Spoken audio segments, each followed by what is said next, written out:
Bem, nós estamos estudando quais são os hábitos saudáveis que nos podem conceder melhor qualidade de vida com o passar dos anos. Mas agora, nós vimos algo muitíssimo importante, que tem um grupo de hábitos prejudiciais que são os mais prejudiciais. Quais são esses? Os que promovem a fermentação estomacal. Correto? Agora, por que são tão prejudiciais assim? Porque eles eliminam nutrientes. Então, o organismo fica desnutrido e aí se debilita, e debilitando-se, se criam condições para a doença. Então, é a área que nós precisamos investir, sabe? Preocupar-nos muito com esses hábitos. Vejam por quê. Aqui nós temos essa folha que vocês têm. No passado, faz uns 5 anos atrás, eu tabulei esses dados, sabe? De 19 igrejas. 19 igrejas da divisão sul-americana. Um total de 893 membros. Observem a situação. Portadores de 4.894 problemas de saúde. Quer dizer, estava dando mais de 5 problemas de saúde por cada um. Isso realmente é muito significativo. Mas por que tudo isso? 74% desse grupo, todos onívoros, comem de tudo. Portanto, estavam em alto risco de doenças inflamatórias, crônicas e degenerativas. Certo? Alto risco porque os animais estão doentes. Agora, os lacto-ovo-vegetarianos, desse grupo aqui, deu 21,6%. Estão em risco de doenças inflamatórias, crônicas e degenerativas. Não alto risco, porque o fator de maior risco são as carnes. Então, já estão numa situação melhor. Os vegetarianos estritos, que não suplementam a vitamina B12, representavam 2,9%. Alto risco de doenças inflamatórias e degenerativas.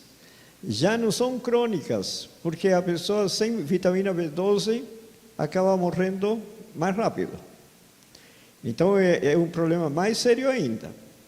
E os vegetarianos estritos, que suplementavam B12, 1,5%. Desse grupo, bem baixo. E eles são os que estariam em baixo risco de doenças inflamatórias, crônicas e degenerativas. Quer dizer, não estão isentos de qualquer possibilidade, mas o risco é muito menor. O organismo está em melhores condições de se defender. O resultado desse programa foi testado numa cidade de 5.000 habitantes. Casa por casa, fomos visitando as famílias, dando instrução, e depois de um ano, avaliamos 54 famílias. Uma das pessoas de 60 anos de idade tinha, no início do programa, 12 problemas de saúde.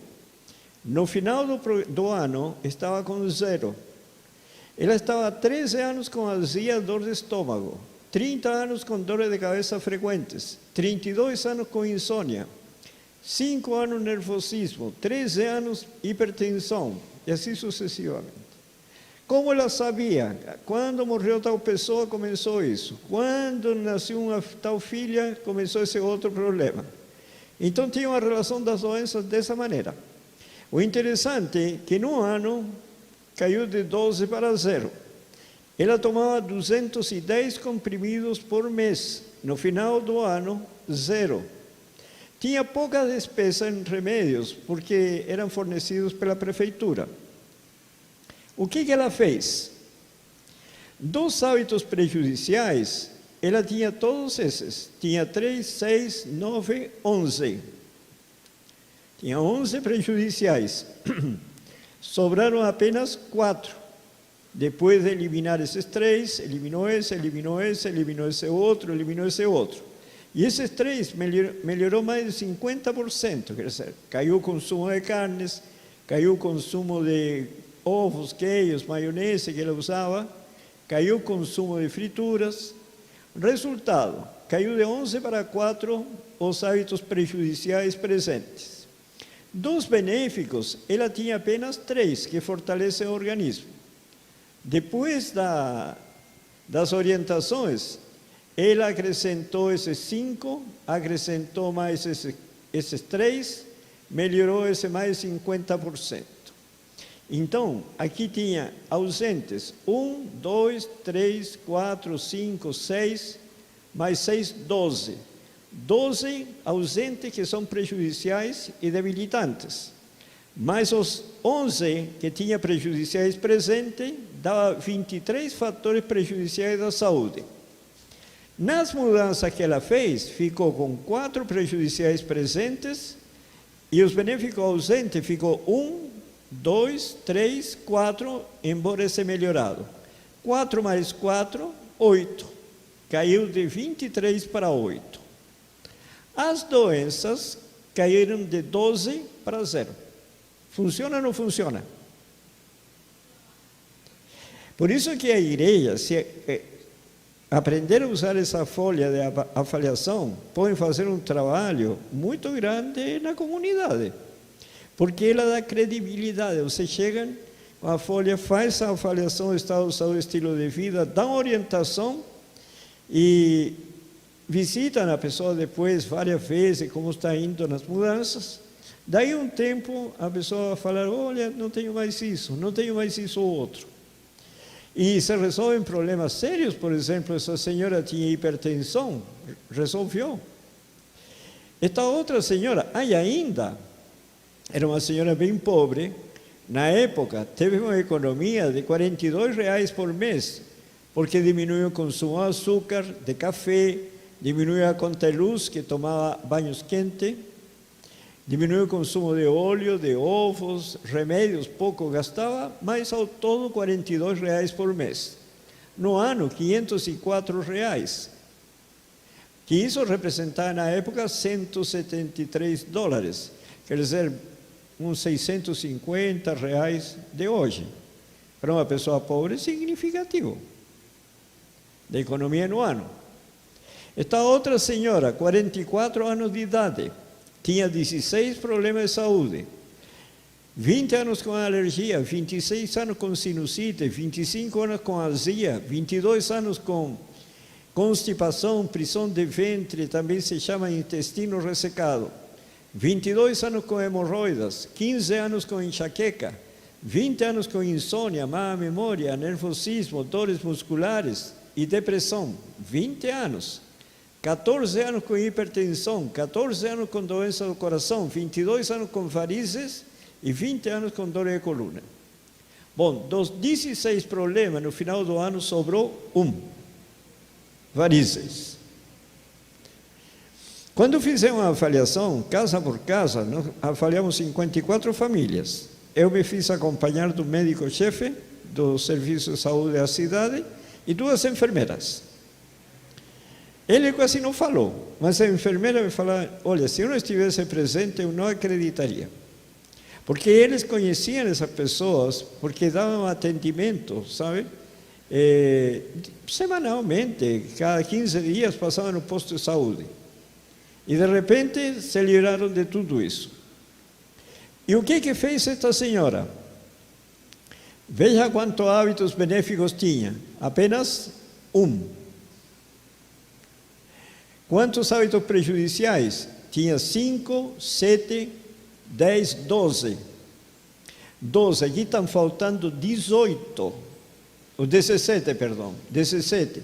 Mais 12, 29 fatores prejudiciais da saúde. Porque todos ausentes são prejudiciais. Quando presentes são benéficos. Ausentes são prejudiciais. E o que ela fez para essa grande melhoria? Acrescentou os benéficos, faltou só 1, porque estudava à noite e não podia deitar cedo. E dos prejudiciais presentes, eliminou esses 4, eliminou mais esses 2, mais esses 2, mais esse, e melhorou esses 2 mais 50%. Então, sobraram quantos? 3 aqui, mais 1 aqui, 4. caiu de 29 para 4 e os problemas de saúde caíram de 16 para 1.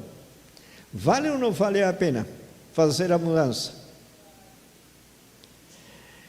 Irmãos, quando a gente lê o Espírito Profecia, não pensa nos resultados, sabe?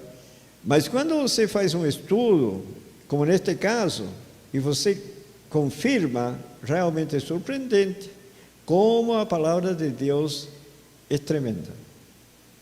Quem segue a palavra de Deus não tem como errar, e evita sofrimento, evita muita coisa. Claro que para fazer essa tão grande mudança, ele se encheu de conhecimento de Deus. Leu conselhos sobre o regime alimentar, leu conselhos sobre saúde, o livro Temperança, e ficou tão impressionada das revelações que leu mais 10 livros do Espírito Profecia, ao todo. É isso que lhe deu, sabe, determinação, e começou a mudar, e os resultados foram maravilhosos. Bom, de todo esse trabalho, um ano depois, as pessoas que receberam só 2 horas de instrução em suas casas, um ano depois avaliamos 54 famílias. Eles tinham eliminado 11% dos hábitos prejudiciais. O número de enfermidades desse grupo caiu em 25%. Foi significativo, e as mudanças não foram tão grandes. Mas eles diminuíram muito o consumo de banha, caiu em 77%, refrigerantes em 43%, café em 28%. Pessoas que não tinham conhecimento nenhum da Bíblia. Agora, desse grupo, cada família que visitávamos, os convidávamos a participar de um programa de exercício saudável. E nos reuníamos junto a um lago, que estava aí do lado da cidade. Eram 30 minutos de alongamento e exercício de movimentação, 15 minutos de instrução sobre saúde e depois 1 hora de caminhadas. Fizemos isso quantos dias? Segunda, terça, quarta e quinta, todas as semanas durante 1 ano. No final do ano, avaliamos 25 pessoas do grupo. Participavam mais ou menos 70, 80 pessoas. Como foi um contato permanente, 1 ano inteiro, 4 dias por semana, esse grupo diminuiu em 51% o número de os hábitos prejudiciais. E o número de problemas de saúde caiu em 69%. E o consumo de remédios caiu em 51%. E as despesas do município que fornecia os remédios caiu em 56%. Isso nos mostra uma lição, que não podemos visitar a pessoa uma vez e não voltar mais. Você tem que estar constantemente, semana a semana, de 15 em 15 dias, conversar com as pessoas, animar, sabe? Dar mais informações, e isso faz com que a pessoa tome decisões. É muito importante, porque nosso propósito não é levar apenas saúde, é levar salvação às pessoas. A saúde é apenas a cunha de entrada que nos permite ganhar a confiança, sabe, para que a pessoa abra o coração e receba o Evangelho que o pode salvar para a eternidade. Bom, as mudanças que eles fizeram, esse grupo de 25 que participou do programa, além das 2 horas de instrução em seus lares, frituras, caiu de 96% do grupo que usava frituras, caiu para 60%. Então teve uma queda de 38%. Alimentos de açúcar, com açúcar, caiu 60%. Consumo de cafeína, caiu 46%. Uso de vinagre, 90% a menos. Comer entre as refeições, 52%. Beber líquidos nas refeições, 90%. Então você vê como eles fizeram mudanças bastante grandes. E os problemas de saúde desse grupo, no início, 28% tinha azia, dores de estômago, no final 4%. Constipação, prisão de ventre, 32% do grupo tinha, caiu para 8%. Dores de cabeça frequentes, 44% do grupo tinha, caiu para 4%. insônia de 40% para 4%, hipertensão de 56% para 16%. Funciona ou não funciona o programa? Agora, indivíduos que tinham mais de 4 problemas de saúde, era 52% do grupo, diminuiu para 28%. E indivíduos que não tinham nenhum problema de saúde, era 8% do grupo, passou para 44%. Então as melhorias são significativas. Por isso, irmãos, nós temos que pensar muito, porque nós não precisamos ter doenças. Não precisamos mesmo. Deus nos deu tanta luz, mas tanta luz, que nós podemos desfrutar de saúde no presente e ao longo dos anos. E isso é muito bom.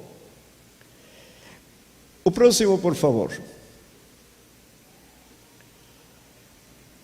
Bom, geralmente, um dos problemas que enfrentamos é saber como combinar os alimentos.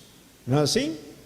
Vocês devem ter ouvido, por exemplo, melancia tem que se comer sozinha, não pode misturar frutas doces com frutas ácidas. Já ouviram falar isso?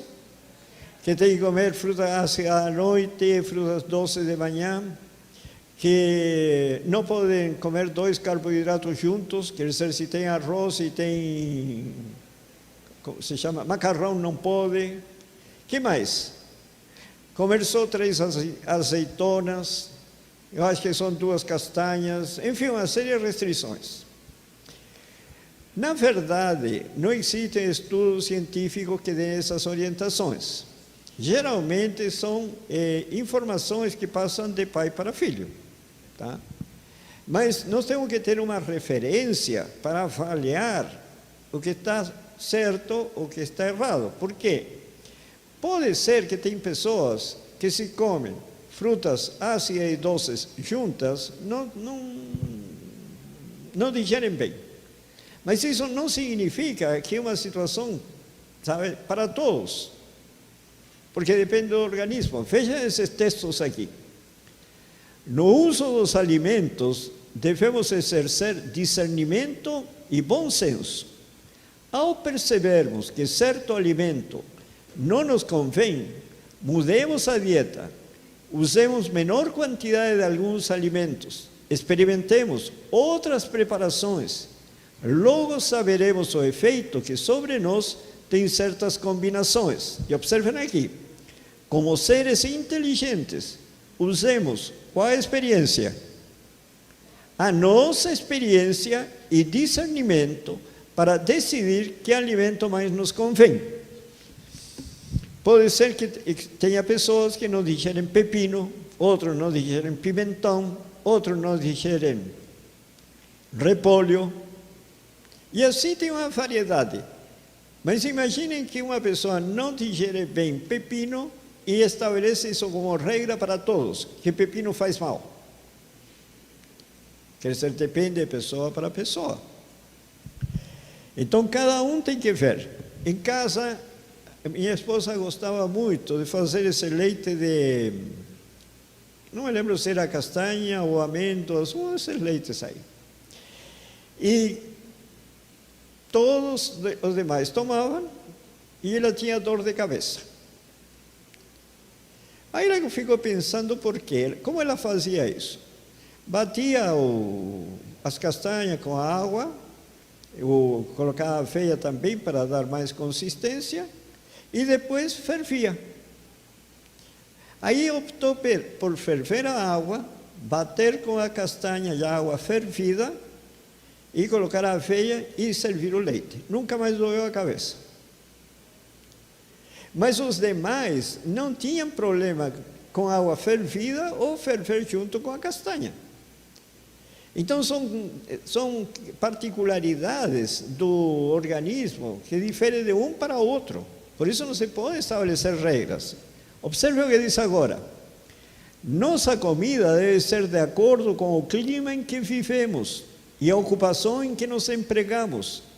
Deus nos tem dado ampla variedade de comidas saudáveis e cada pessoa deve escolher dentre elas aquelas que a experiência e o são juízo demonstram ser as mais convenientes às suas próprias necessidades. Então, tem bem-aventurados que conseguem comer melancia e banana junto. Mas tem pessoas assim. Claro. Eu, por exemplo, não tenho problema nenhum com nenhum tipo de fruta, sabe? Mas são particularidades dos organismos. Agora tem mais um fator.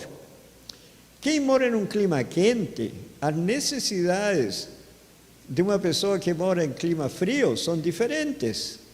Se uma pessoa trabalha em um trabalho físico, braçal, por exemplo, pedreiro, a necessidade é diferente de quem que trabalha no escritório. Então, para por exemplo, um lenhador, você vai dar 2 castanhas ou 3 azeitonas, para ele não funciona isso. Mas tem outras pessoas que comem mais de 2 castanhas e já sentem alguma dificuldade. Então, cada organismo tem que se avaliar e você usar o são juízo. O que eu preciso? Ter alguns indicadores. Por exemplo, comi, fico sonolento, significa que houve fermentação. Se tem uma formação excessiva de gases, tem fermentação. Se a pessoa tem um mal-estar no estômago, é porque algo não funcionou bem, sabe? Então a pessoa tem que ir se monitorando. A mente tem que ficar em condições de continuar depois na atividade. Mas se você sente que compromete o trabalho mental, ou comeu demais, ou a combinação não é adequada, tem que diminuir talvez um tipo de alimento, ir experimentando. Veja o que diz este outro texto. A família, não obrigada por rígidas regras, e aqui fala da experiência dela própria, da Sarah White, como o alimento mais simples preparado pela mais simples maneira. Não me ponho como critério para eles.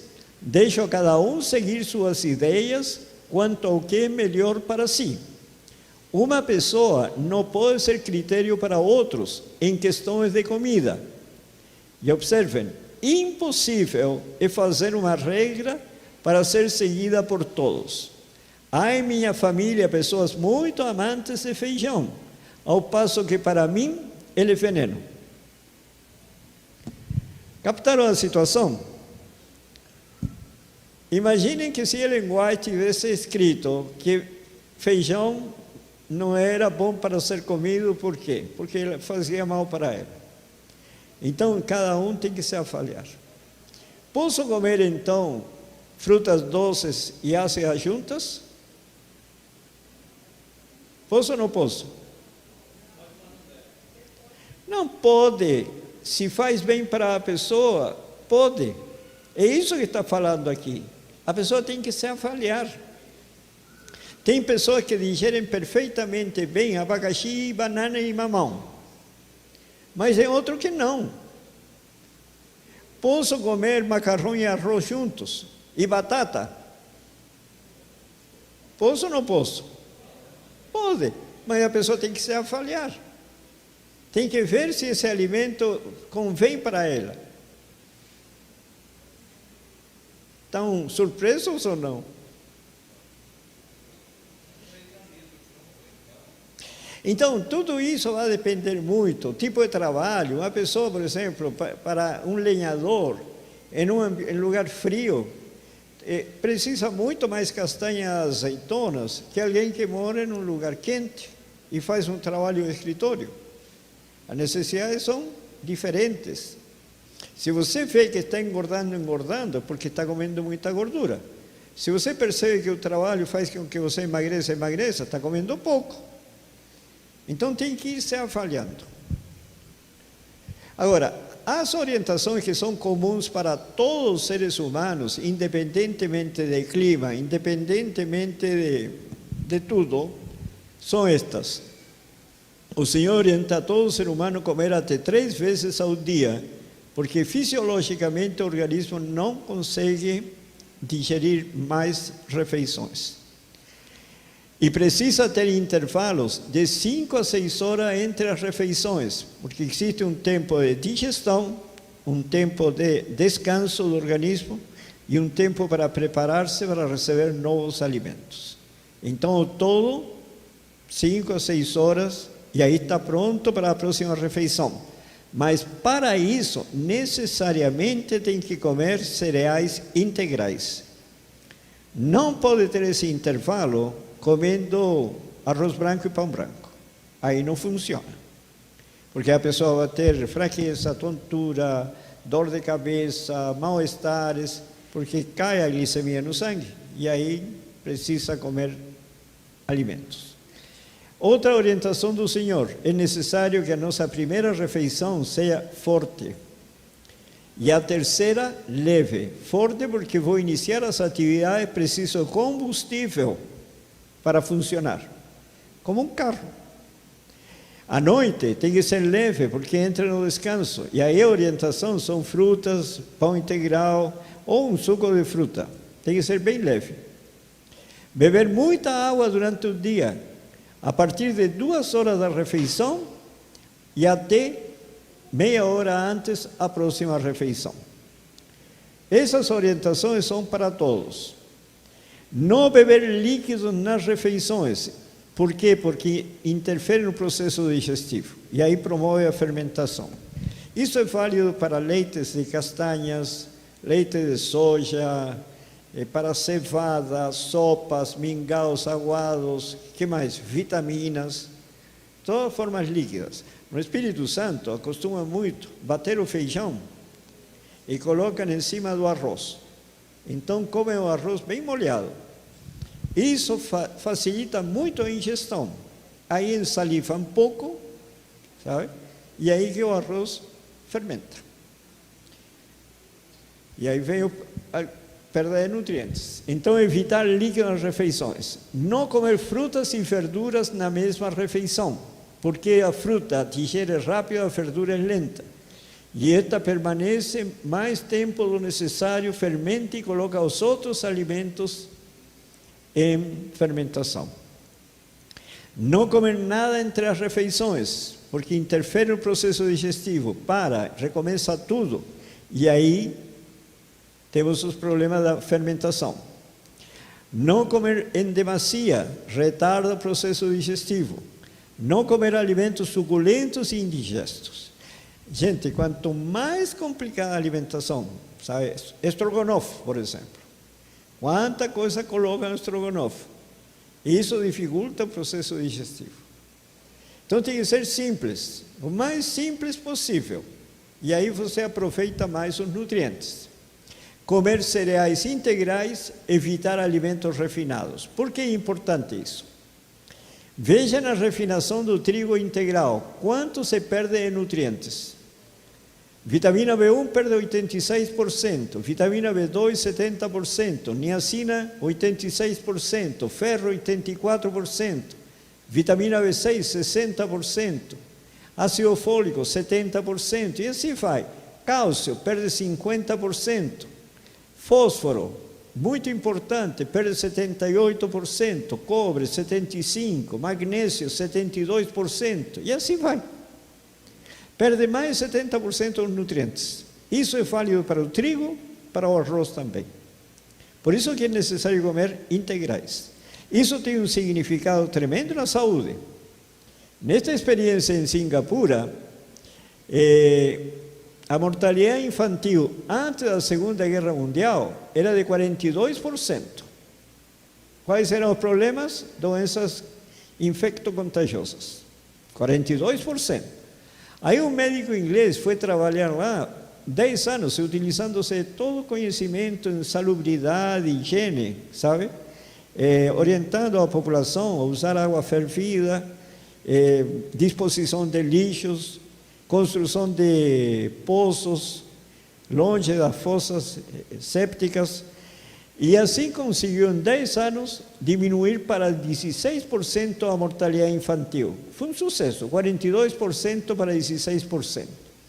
Aí veio a Segunda Guerra Mundial, não tinham dinheiro para importar alimentos, e o governo decretou: todos têm que comer arroz integral.